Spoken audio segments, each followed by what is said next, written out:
नमस्ते दोस्तों, मैं मोइनुद्दीन चिश्ती, आपका दोस्त, आपका channel host RBS Moin stories पर फिर एक नई कहानी को लेकर हाजिर हूँ।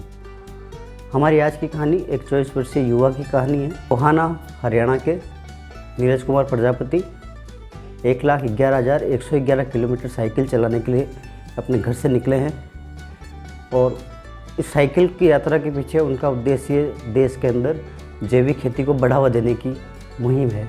वो चाहते हैं कि बड़ी बड़ी बीमारियों से हम लोग बचें, किसान जैविक खेती को बढ़ावा दें।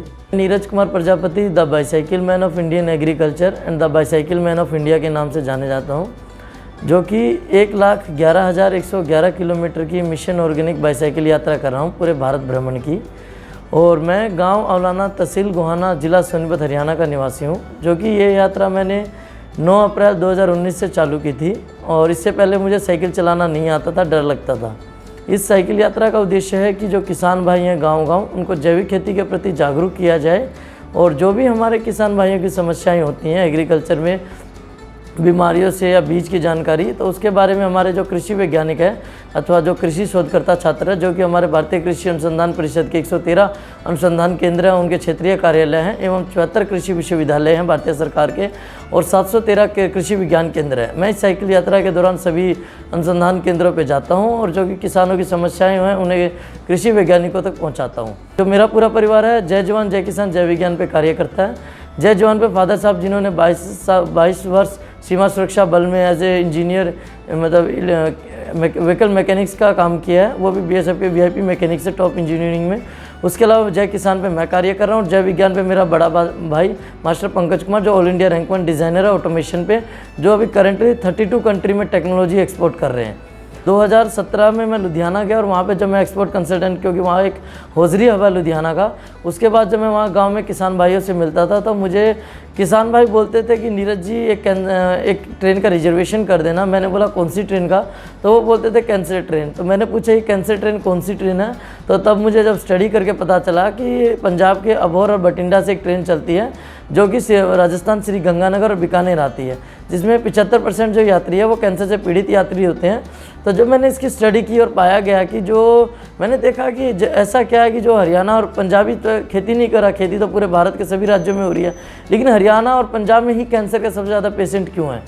तो इसका पाया गया कि जो आपका हरियाणा और पंजाब में है, वहाँ पे हमारे जो किसान भाई है अधिक मात्रा में रासायनिकों का उपयोग करें, जो कि कीटनाशक है या फिर यूरिया, डीएपी, जो भी कीटनाशक है, जो हमारे लिए जो हमारे ब्रह्मांड है, हमारे पर्यावरण के लिए बहुत हानिकारक है, जो पानी में घुल के पक्षियों को हानि पहुंचाते हैं। तो जब मैंने इसकी स्टडी की तो पूरा समझा गया कि अगर हम कैंसर से लड़ना है तो उसका एक ही सबसे अच्छा कारण, उसका विकल्प है कि हम किसान भाइयों को जागरूक करें और जो भी हम केमिकल यूज़ कर रहे हैं उसको धीरे धीरे उसको ख़त्म किया जाए और अपने जैविक खेती की तरफ बढ़ा जाए। जैसे कि मैं किसान भाइयों से मिला तो जैसे कि जब मैं शामली बागपत का जो इलाका है वहाँ पे हमारे जो गन्ने की फसल होती है उसमें नीचे से रेड रोट की जो समस्या आती है, वो समस्या जब किसान भाई अधिक मात्रा में केमिकल का उपयोग करते हैं, लेकिन जब हमने उससे कृषि वैज्ञानिकों से और उनसे पूछा तो उसमें हमें पाया गया कि एक बायोलॉजिकल कंट्रोल आता है, ट्राइकोडर्मा सुडोमोनास। अगर हम उससे बीज उपचार गन्ने में कर लेते हैं, सॉइल में, मिट्टी में मिला देते हैं तो उससे हमें समाधान मिल जाता है।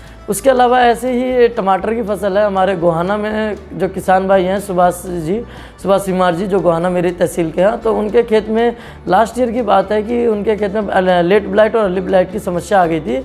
और तो उस पर हमने जब पता चला किसान भाइयों से, तो उसमें हम लोगों ने जो यूज़ किया उसमें खट्टी छाछ, हल्दी और नीम के तेल का घर पर हमने कीटनाशक तैयार करके उसका उपयोग किया। ऐसे ही कैथल के इलाके में एक हमारे किसान भाई हैं, उनका नाम रविंदर जी है, जो कि कैथल में अभी जैविक खेती की तरफ कर रहे हैं, 3 साल से उनका तीसरा वर्ष है।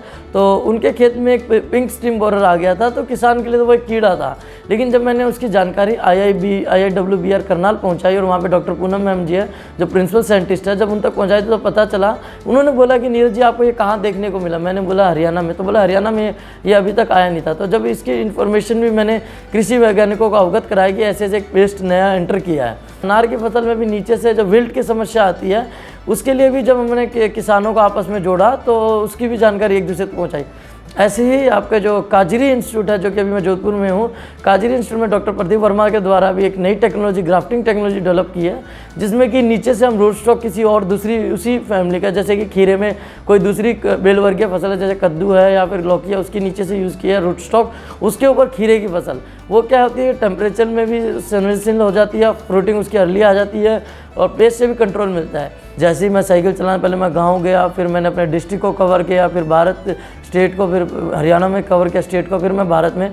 तो मेरी साइकिल यात्रा में बहुत सारे ऐसे भी होता है कि मैं पर डे, अभी जो कई बार ऐसा होता है कि जैसे 200 किलोमीटर, 150 किलोमीटर, 250 किलोमीटर का ठहराव होता है, एक केवीके से दूसरे केवीके पे जाना। कई बार अभी कुछ दिन पहले जब मैं शामली गया था तो अचानक दिन में, वैसे 150 किलोमीटर दूर था, लेकिन रास्ते में बारिश आ गई।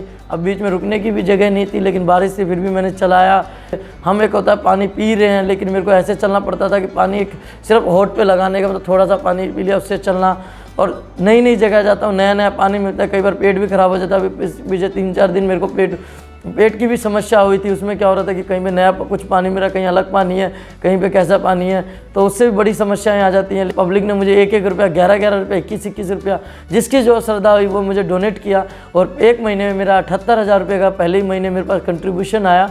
उससे मैंने एक अच्छी साइकिल ली। उसका सर अभी मैं पब्लिक की तरफ से मुझे सपोर्ट आता है, जिसकी जो श्रद्धा होती है, 1 रुपया, 11 रुपये मुझे गूगल पे कर देते हैं या कोई भाई कैश भी दे देते हैं। और जो 1,11,111 किलोमीटर का, इसके पीछे भी एक कंसेप्ट है कि जो हमारे नई नौ पीढ़ी है या कोई भी भाई है, उनका ये रहता है कि हमें जब बीटेक या इंजीनियरिंग या कुछ भी डिग्री कर लेते हैं तो 1 लाख उनकी सैलरी का रहता है कि हमें डिग्री करने के बाद 6 अंकों में तनख्वाह हो।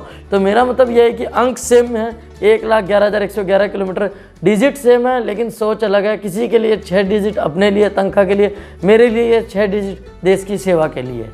मैं अपनी इस यात्रा के दौरान विभिन्न पद्मश्रियों से, जो हमारे गुरुजी हैं डॉक्टर जैसे सुंडालाल वर्मा जी, उनको जब लास्ट ईयर पद्मश्री मिला था, उनसे पहले मैं उनके पास आता जाता रहता था, तो उन्होंने भी इस यात्रा को बहुत सहयोग किया है। उसके बाद पद्मश्री हिमताराम बाम्बू जी, जो कि पर्यावरण मित्र हैं, प्रेमी हैं, उन्होंने भी इस चीज़ के ऊपर बहुत प्रेम दिखाया, वो मेरे को रेगुलर सपोर्ट करते हैं। उसके अलावा मैं ICAR के विभिन्न जैसे डायरेक्टर्स हैं, उनके साथ सबके साथ मिला हूँ। ICAR के जो करंट में अभी DG हैं त्रिलोचन महापात्रा सर, उनसे मिला, उन्होंने भी इस कार्य को बहुत सराहनीय किया है। उसके अलावा जैसे कि अपने डॉक्टर ब्रिजमोहन सर हैं, जो कि NBPGR में पहले प्रिंसिपल साइंटिस्ट थे, उन्होंने भी इसको किया, बहुत मतलब सपोर्ट किया। अभी हमारे जो हॉर्टिकल्चर में डॉक्टर KL चड्डा जी हैं, हॉर्टिकल्चर के कमिश्नर थे फॉर्मर। उसके बाद बहुत सारे ICAR इंस्टीट्यूट है जो उन्होंने की स्थापना की थी। डॉक्टर KL चड्डा जी भी इस यात्रा को रेगुलर विजिट मतलब देखते रहते हैं और सपोर्ट कर रहे हैं। उसके अलावा डॉक्टर ब्रह्म सिंह जी, जो कि पद्मश्री हैं, वो भी इन यात्रा को सपोर्ट कर रहे हैं। सबसे बड़ा सम्मान तो मुझे जनता का प्यार मिला है और किसान भाइयों का भी।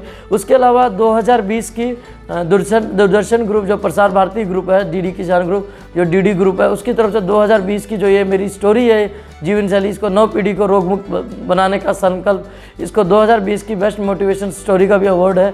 जैसे कि मैं अपनी इस यात्रा के दौरान अभी तक 25 से 24,890 किलोमीटर के आसपास यात्रा कर चुका हूँ। तो मैं गांव-गांव जाता हूँ, जैविक किसानों से मिलता हूँ और जो जैविक करने के इच्छुक है उनसे मिलता हूँ, जो कर रहे हैं। तो मुझे उनसे एक ही चीज़ पता चली है कि हमारे देश में जैविक करने वाले भी किसान हैं, खाने वाले भी किसान हैं, लेकिन उनका एक सही बॉन्डिंग नहीं हो पा रही।